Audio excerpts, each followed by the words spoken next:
College के Hindi medium school से inter तक पढ़ाई करने के बाद दिल्ली गया और दिल्ली में उन्होंने हिस्ट्री ऑनर्स करने के बाद दिल्ली की CLC बोला जाता सेंट्रल लॉ कैंपस से LLB ज्वाइन किया। LLB ज्वाइन करने के बाद क्लास लेते लेते वो तैयारी करते रहे, राजेंद्र नगर में तैयारी करते रहे और पिछली बार वो इंटरव्यू दिए थे, वापस आ गए। इस बार इंटरव्यू में उनको 526 रैंक मिली। असल कैसे इस सफलता को देखते हैं? कितनी कड़ी ये रास्ता था? कठिन रास्ता था, लेकिन वो बच्चे चूँकि यहीं से पढ़े थे, हम लोगों के साथ रहे थे, तो उस समय से ही लगता था कि ये थोड़ा नॉर्मल से एबव हैं और ये ज़िंदगी में कुछ करेंगे।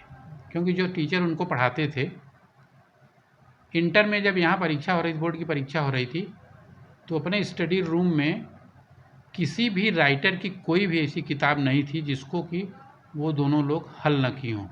दोनों लोग मैं इसलिए कह रहा हूँ कि वो ट्विन्स हैं हमारे, गौतम गोविंद। करने के बाद और कई टीचर को हम बुलाए उनको ट्यूशन पढ़ाने के लिए, तो टीचर का कमेंट ये रहता था कि साहब जो हम इनको पढ़ाना चाहते हैं वो इन पहले से जानते हैं और ऐसा क्वेश्चन पूछते हैं तो मैं इनको पढ़ा भी नहीं पाऊँगा, ये सफिशिएंट है, इनको कोचिंग वोचिंग की ज़रूरत नहीं है। इस तरह से दोनों लोग गए और साथ साथ हिस्ट्री ऑनर्स और CLC और तैयारी। इस बार भी दोनों लोग इंटरव्यू दिए थे, लेकिन गौतम का हो गया, गोविंद बाई चांस रह गए। मैंने जब गोविंद से बात किया कि भाई तुम्हारा थोड़ा सा बिगड़ गया, इसको किस तरह से देखते हो? कहीं कोई घबराने की बात नहीं है पापा। वो हमको समझाए, कहें हमारे पास बहुत धीरज है, बहुत धैर्य है, मैं अगली साल सेलेक्ट हो जाऊंगा। सर कैवा अटेम्प्ट था? ये 5वां अटेम्प्ट।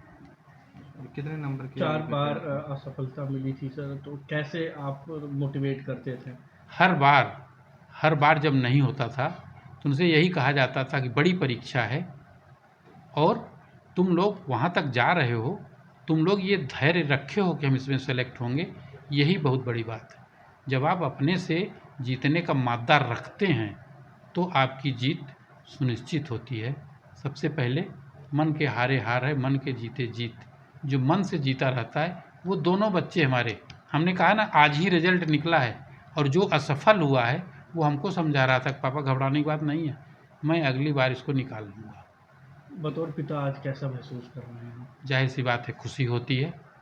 और जब इतने दिन से इतने शांति से कहते हैं कि प्रयास आप इतनी शांति से करो कि परिणाम धमाका कर दे, तो बहुत दिन से 2014 से हमारे बच्चे गए हैं और न उन्होंने दीपावली देखी न दशहरा देखा। हाँ, इस बार इंटरव्यू देने के बाद वो होली में आए थे, तो हमारे मोहल्ले लोग अभी बधाई दे रहे थे, तो उन्होंने कहा कि बड़ा अच्छा लगा कि हम लोग उनके साथ होली भी खेल लिए थे। तो पहली बार वो इंटरव्यू देके होली में आए थे, नहीं तो दीपावली दशहरा वगैरह कुछ नहीं। तो बड़ी तपस्या करनी पड़ती है और ये सही है कि तपस्या आप करेंगे तो फल उसका मिलेगा, चाहे थोड़ा देर से मिले।